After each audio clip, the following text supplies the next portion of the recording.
realmente son en los pequeños que ni siquiera están agremiados en ningún lado. Claro. Pero que realmente son los que suman la producción, sumando, claro, muy poco. Y esos pequeñitos no les es muy fácil acceder pues, a un mecanismo como la Bolsa de Valores a financiarse. Ahora, con nuestro fondo,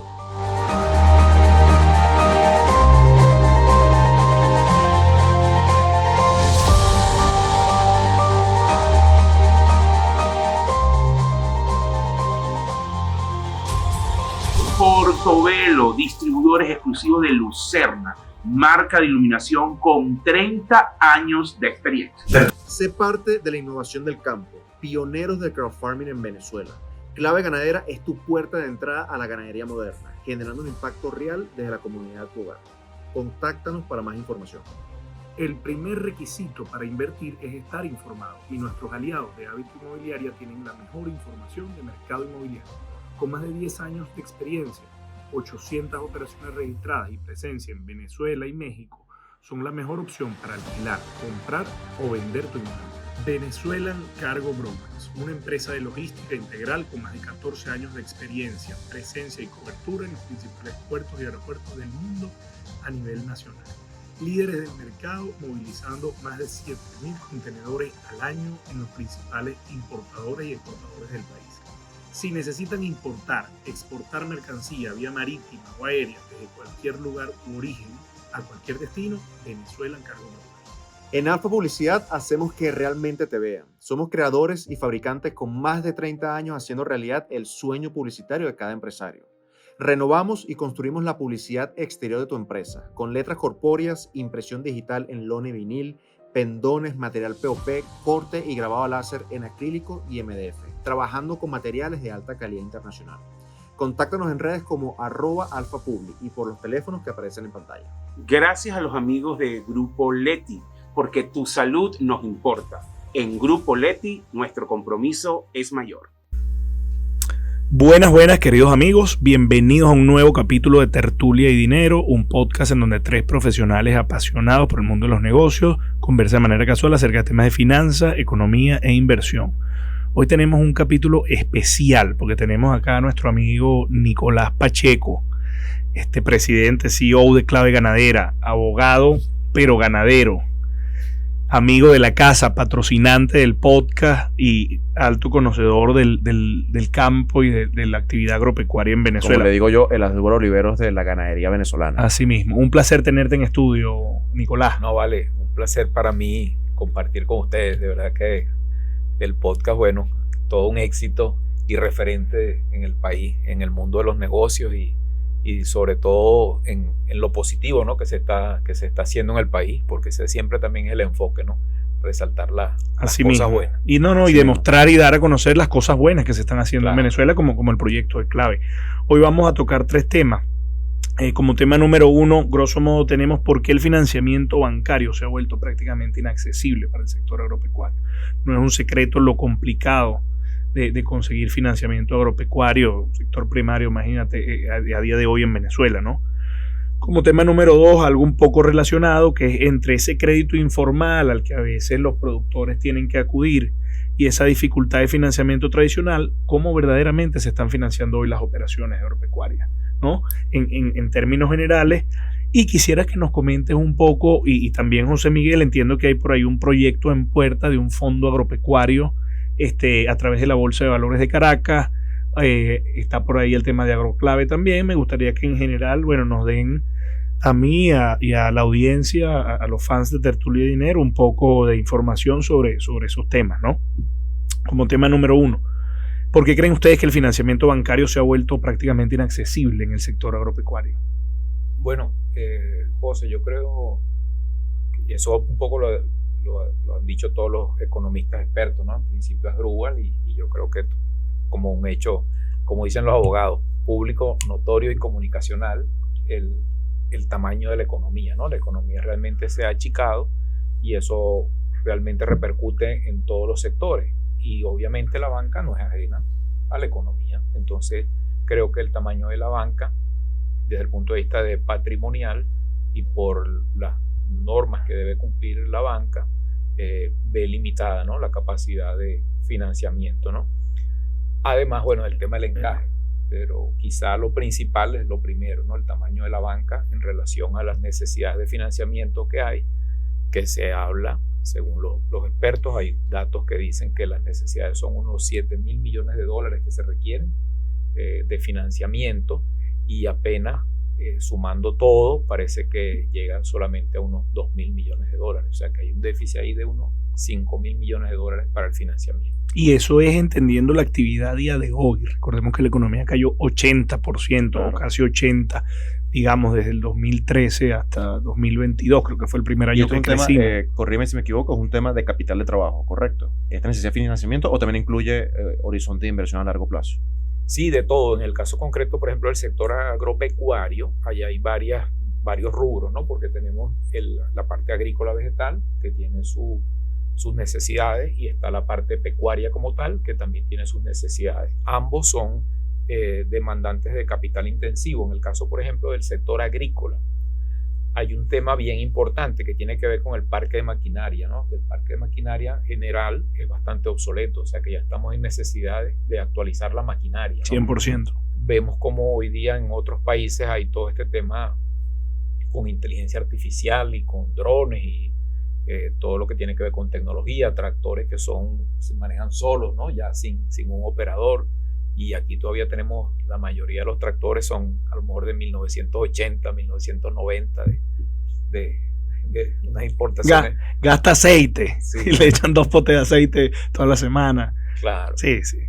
Entonces, si uno se pone a ver, a lo mejor nada más en maquinaria hay una buena necesidad de financiamiento, ¿no? Para actualizar el parque de maquinaria. Estamos hablando básicamente, por ejemplo, tractores, cosechadoras, claro, y los implementos, ¿no? Que son básicos. Eso es inversión a largo plazo, propiedad, planta y equipo. Claro.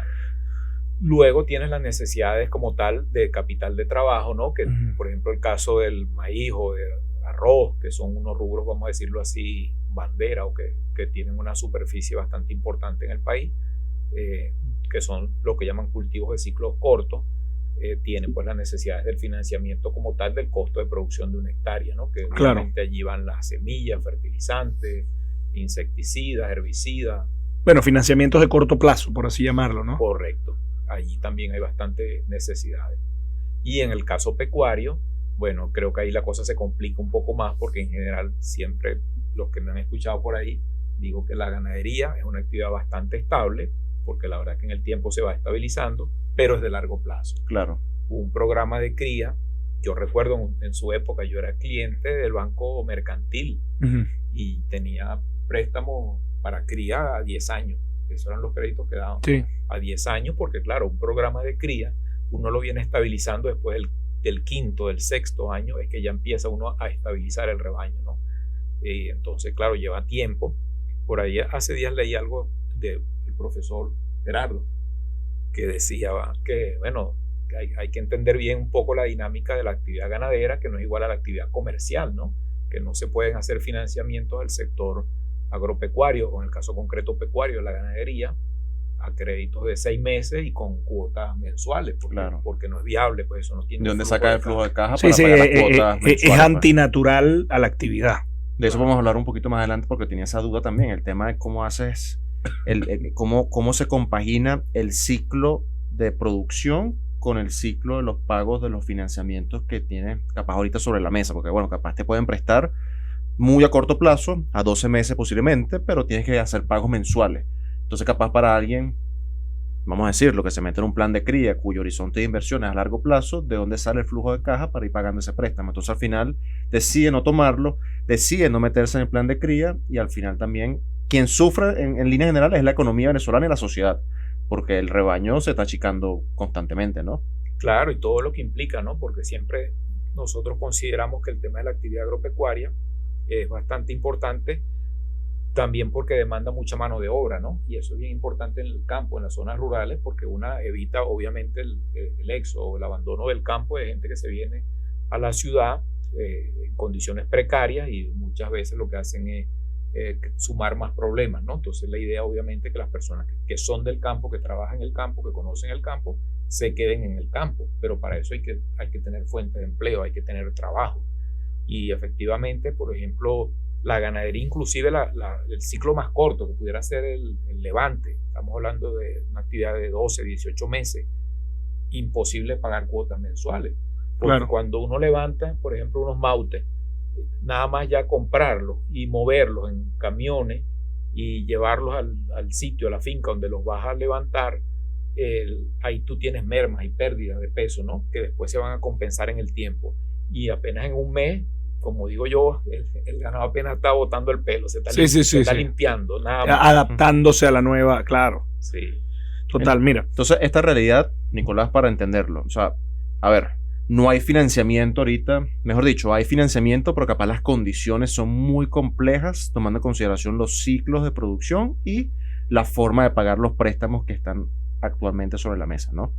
Tomando en consideración que igual para ciertos actores el financiamiento bancario puede ser una opción, ¿qué queda para el resto del país? Es decir, ¿qué opciones? Creo que es el segundo tema, ¿correcto, Jesús? ¿Qué opciones tiene? Sí, a ver, entendiendo todas estas necesidades y estas insuficiencias de financiamiento que hemos detallado acá en este primer tema, ¿cómo están financiando las operaciones hoy? Porque igual hay tomate en el centro comercial, claro, en el mundo no se detiene, la actividad no se para, quizás con sus problemas el sector tendrá, mira, la cantidad de problemas inconvenientes que tenga, pero tal cual, en el supermercado hay tomate, hay carne.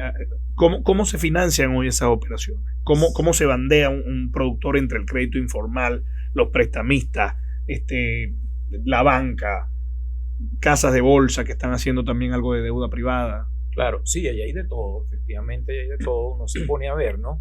Y hay otro factor que no está mencionado en la ecuación, pero que también es importante, uno dice, ¿cómo se financia? Entonces yo diría, bueno, se financia también con descapitalización del sector. Ok. ¿Por qué? Porque muchos productores a veces hacen o invierten, como se llama, con recursos propios y a veces realmente tienen que liquidar parte de maquinaria o parte de inventario o parte de la estructura. Sí, ajustar la estructura a una estructura más pequeña, pero digamos más eficiente, claro, en la medida de lo posible. Canibalizando equipos y ahí van produciendo.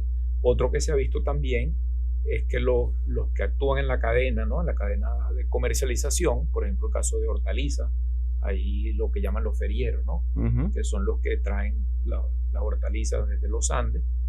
Y como ellos son los que comercializan, muchos de los ferieros a veces son los que de alguna manera financian al productor, ¿no?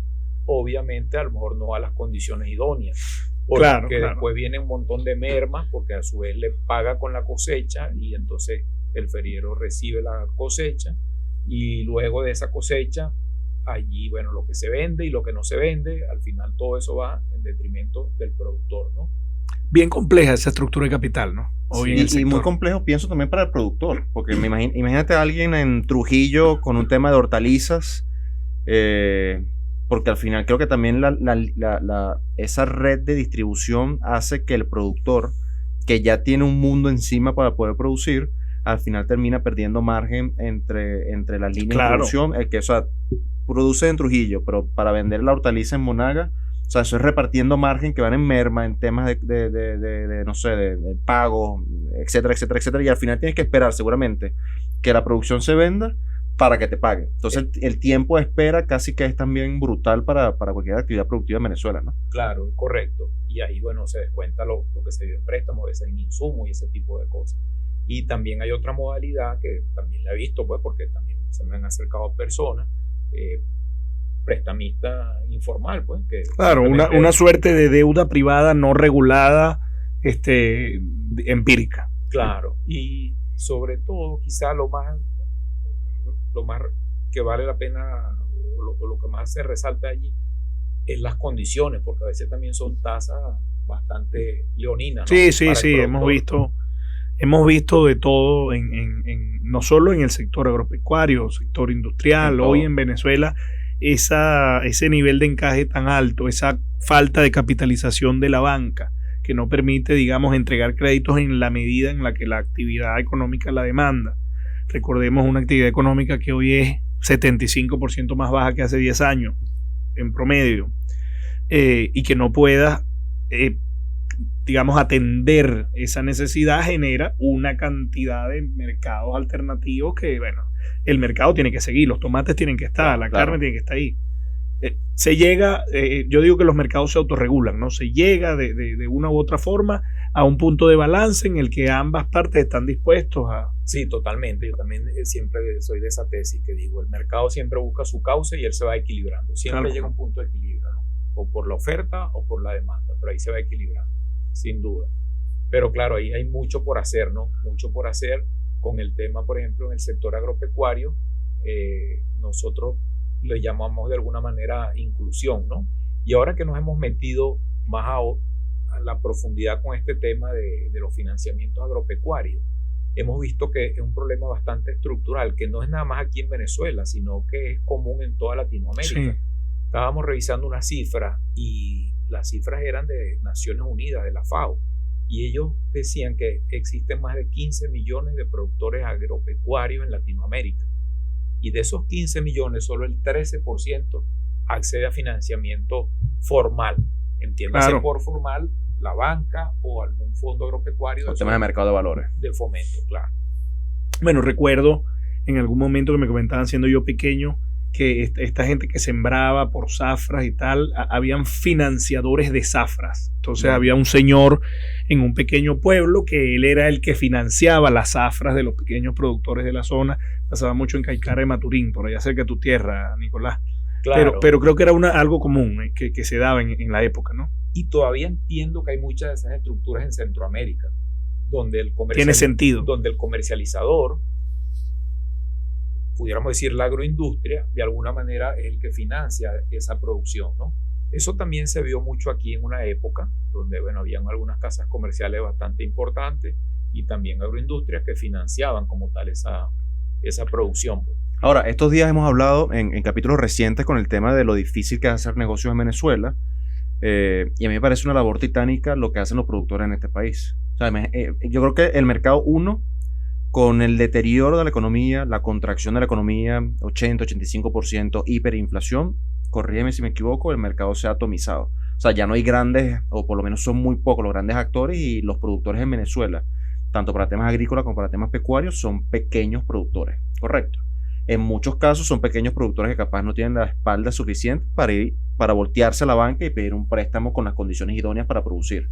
Entonces estamos hablando que posiblemente las hortalizas que están en tu mesa, la carne que está en la tuya y el pollo que está en el mío se produce bajo condiciones que son muy desafiantes para el productor. Y es una labor que me parece que hay que aplaudir, que es titánica y que hay que respetar incluso y ver cómo cambiarla, ¿no? 100%. Porque al final estamos hablando de la seguridad alimentaria de todo un país, ¿no? Y que las personas que están detrás de poder satisfacer esa seguridad alimentaria hacen una labor titánica para poder hacerlo, ¿no? Una labor muy bonita y 100% plausible.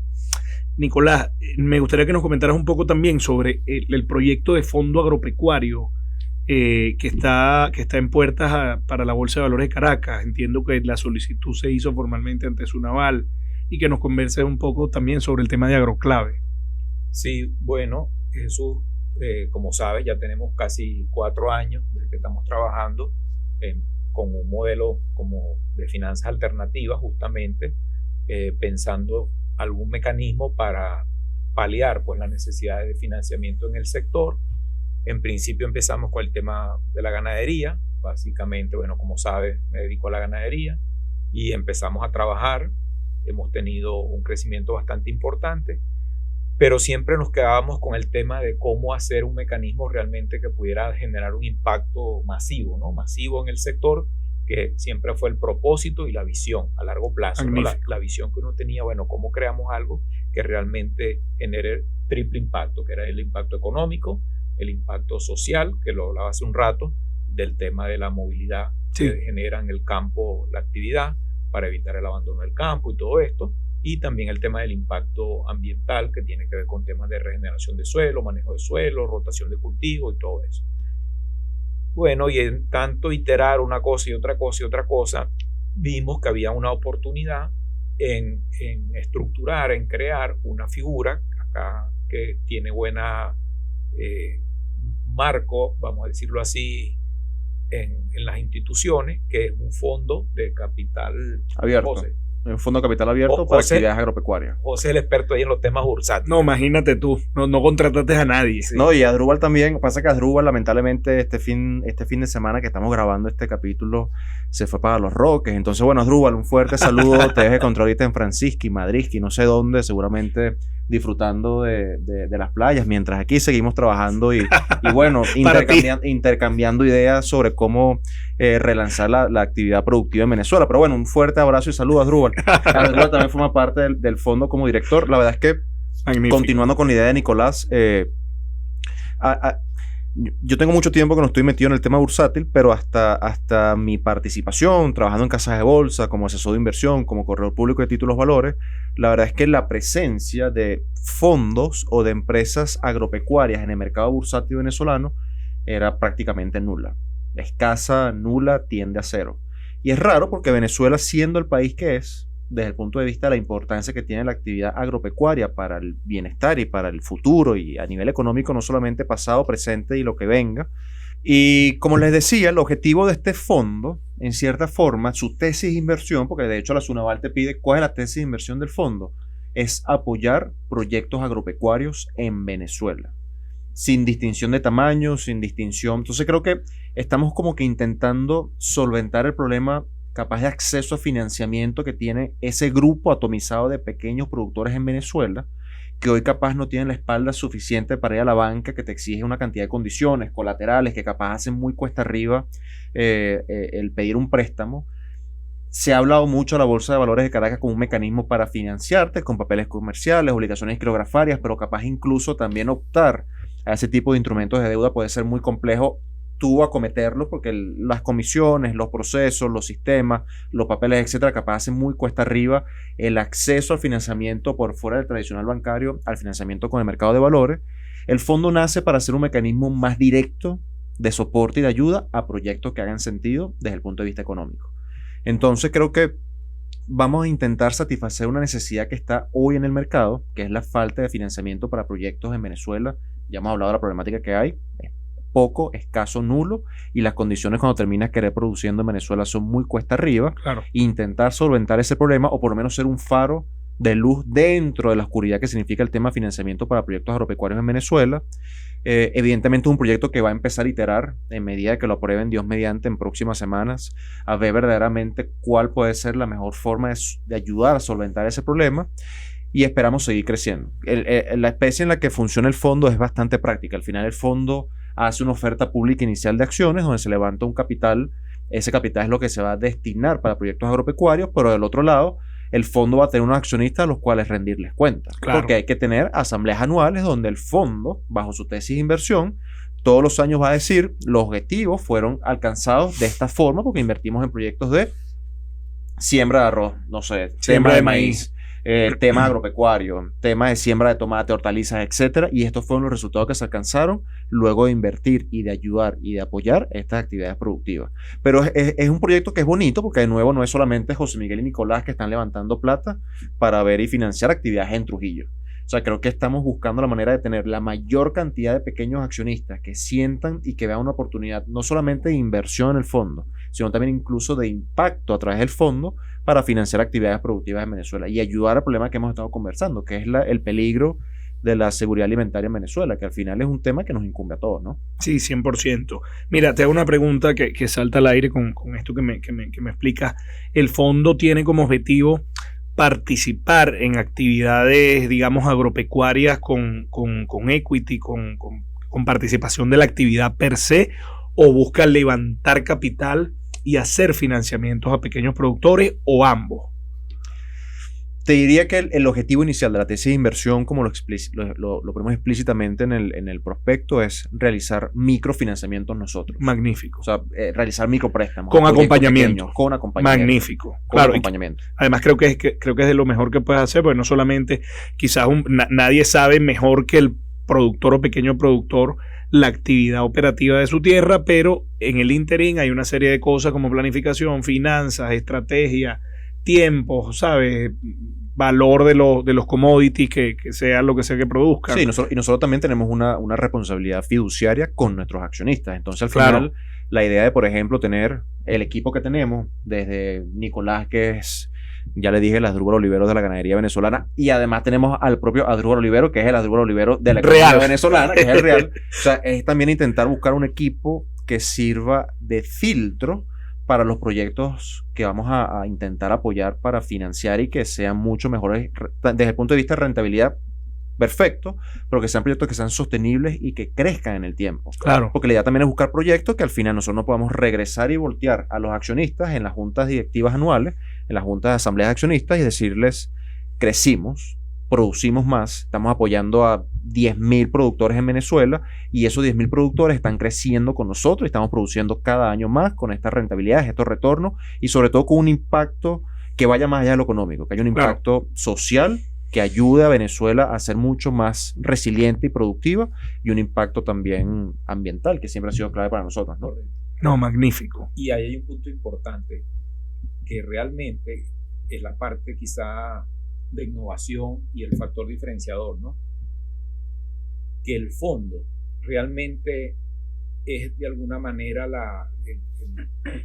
el brazo o la maquinaria que mueve todo un desarrollo tecnológico que se llama Agroclave, que realmente es un mecanismo que con temas de machine learning, información, data, se ayuda a gestionar el riesgo de esos pequeños productores. O sea, de alguna manera con eso se estaría generando lo que se llamaría inclusión y desarrollo rural, ¿no? ¿Por qué? Porque a veces siempre se habla, no, la bolsa, un mecanismo que vengan los productores y tal, pero realmente, en el caso sobre todo los agricultores y ganaderos también están muy acomisados. Uno a veces pudiera pensar que los ganaderos son los grandes ganaderos, que los agricultores son los grandes agricultores, pero en mi caso que he estado activamente en la actividad gremial, uno se pone a ver la cantidad de afiliados que hay en algún gremio, ¿no? Y hace una simple multiplicación y te das cuenta que los números realmente son en los pequeños que ni siquiera están agremiados en ningún lado. Claro. Pero que realmente son los que suman la producción, sumando, claro, muy poco. Y esos pequeñitos no les es muy fácil acceder pues, a un mecanismo como la Bolsa de Valores a financiarse. Ahora, con nuestro fondo y todo este tema de la plataforma tecnológica, que es donde está la parte de innovación, allí sí realmente pudiéramos crear eso que siempre hemos tenido como visión, generar ese mecanismo después de impulso para el sector agropecuario con la visión de triple impacto, ¿no? El impacto económico, por supuesto, que se necesita la producción, soberanía alimentaria, también el impacto social, generamos empleo, movilidad, porque realmente el sector es una cadena que mueve muchas cosas, ¿no? Una vez que uno entra en el campo, allí uno tiene no nada más el agricultor, sino las casas comerciales que venden los insumos, los transportistas, repuestos, maquinaria, sí, medicina. Ahí eso, mira, se mueve muchísimo la actividad económica con eso. Y todo el tema ambiental, porque también nosotros venimos trabajando, educando y formando el tema de cómo preservar pues, el tema del suelo, que ya hay un poco más conciencia de eso, ¿no? De cómo tener un manejo de suelo que permita captura de carbono, no destruir la capa vegetal, cómo regenerarlo, cómo generar materia orgánica, y todo eso está dentro de nuestra visión como tal. Mira, el eslogan de ustedes es conectando el campo con la ciudad, y esto del fondo parece ese 2.0, ese segundo paso de conectar el campo con la ciudad. Verdaderamente me complace, me agrada oír que cosas como estas se están haciendo en Venezuela. Hoy hemos tenido un día aleccionador, Faría. Estuvimos en una planta interesantísima, vimos la operación, ahora estamos viendo el proyecto de clave ganadera. De verdad que me encanta. Vimos y me permito decirlo, un nivel de optimización de procesos en una droguería. No voy a decir el nombre por temas de confidencialidad, pero Jesús y yo y un amigo fuimos y fue absurdamente absurdo. O sea, quedamos como... o sea, esto está ocurriendo aquí en Venezuela. O sea, un nivel de trabajo de parametrización, de sistemas, de gente entrenada para hacer las cosas bien. De pantallas en tiempo real. En tiempo real. ¿Quién es el más productivo de los muchachos operarios? O sea, yo quedé... Y es una empresa que apenas tiene 7 años y tranquilamente está compitiendo con los big leaguers, y lo está haciendo porque precisamente se ha enfocado en procesos, en sistema, en equipo, en invertir más allá, o sea, en seguir invirtiendo, en que la empresa se haga siempre mejor y desarrolle una ventaja competitiva y no sencillamente por tener un retorno económico. Y creo que por eso es que precisamente esa compañía y seguramente otras tantas más, como es el caso capaz de Clave, siguen creciendo a pesar de las dificultades de ese negocio en Venezuela. No, magnífico. Nicolás, nosotros al final de cada capítulo siempre tenemos algo que llamamos una píldora para las personas que nos ven y nos oyen. Esta píldora puede ser una acción, puede ser un libro, puede ser una serie que te estés leyendo, puede ser algún tipo de contenido alternativo. Y bueno, generalmente cuando tenemos un invitado es el invitado el que nos recomienda Un esa consejo píldora. tipo dónde conseguir préstamo barato. También puede ser aquí. ¿Dónde estamos conseguí dólares a tasa oficial? Todo eso. Pero con el libro vamos bien, para no caer en disyuntiva. Ese está bueno.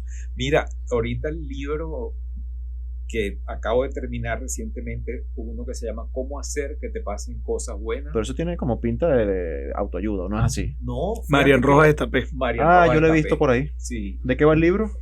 Yo creo que más que autoayuda tiene que ver con componente científico de cómo funciona el cerebro y cómo nosotros podemos mejorar nuestra calidad de vida, porque no es que nos van a pasar cosas buenas porque las cosas cambien en lo externo, sino en lo interno. Okay. Y eso tiene que ver es con la perspectiva que uno ve las cosas.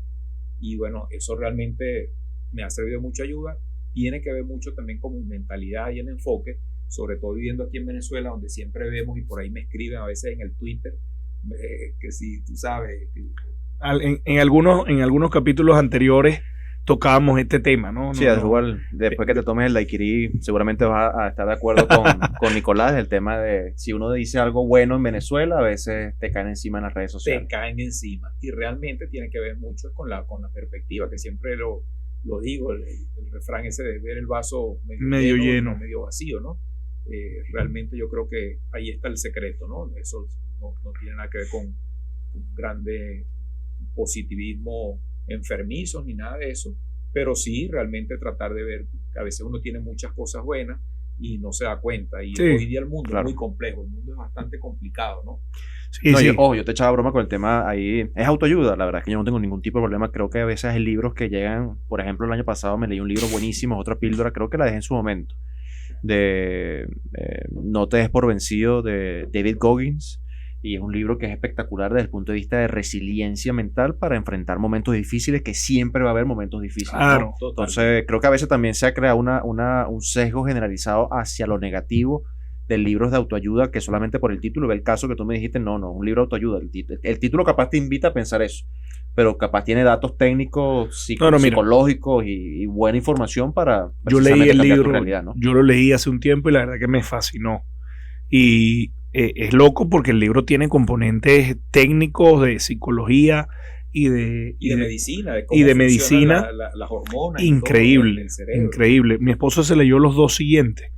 No recuerdo el nombre ahora, pero me dijo... La persona vitamina. De cómo encontrar a la persona vitamina, y un tercero que ahorita no recuerdo, pero habla en general, es como una serie de compendio de 3 libros que detalla cómo la mente va jugando a favor o en contra de tu desarrollo como persona, ¿no? En la medida que pasa el tiempo. Es un libro magnífico, súper recomendado. Recomendado altamente ahorita, bueno, en Venezuela, donde tenemos tantas matices y complejidades. Brutal. ¿Cómo hacer que te pasen buenas? De Marian Rojas Estapé. Redes sociales. Por acá, @JMFariasU en Instagram y en X. Aprovecho también para mencionar redes sociales de mi amigo Asdrúbal Oliveros, que se encuentra en Los Roques, @AROliveros en Instagram y en X, para que no diga que lo olvidamos hoy. Redes sociales, Nicolás, pueden ser personales o las de Clave también. Las de Clave son fáciles porque es @claveganadera, magnífico. Clave con B alta. Magnífico. ¿Por qué la B alta? Yo sé la respuesta, pero es porque sé que a la gente le genera curiosidad. Dila tú ahí. Mira, hemos ido, primero, las hijas de Nicolás se llaman María Clara y María Belén, por eso el Clave de Clara y Belén, pero hay gente que capaz dice que no, que sí, dijimos, bueno, vamos a decir que es con B alta porque es con B de bienestar. Magnífico. Más corta la respuesta. Me gustan las dos, Por acá, @Jesús Leonet en Instagram y en Twitter, en Instagram y en X, y no olviden nuestras redes, los invitamos a que vean los capítulos, a que nos comenten, a que abran el debate, @Tertulia y Dinero en Instagram, Tertulia y Dinero nuestro canal de YouTube, y Tertulia_Dinero en X. Esto fue Tertulia Dinero, un podcast en donde 3 profesionales apasionados por el mundo de los negocios conversan de manera casual acerca de temas de finanzas, economía, inversión y hasta ganadería. Es así, para la próxima tienes que venir rapado, ¿viste? Para que Chao, hagas chao. el tándem.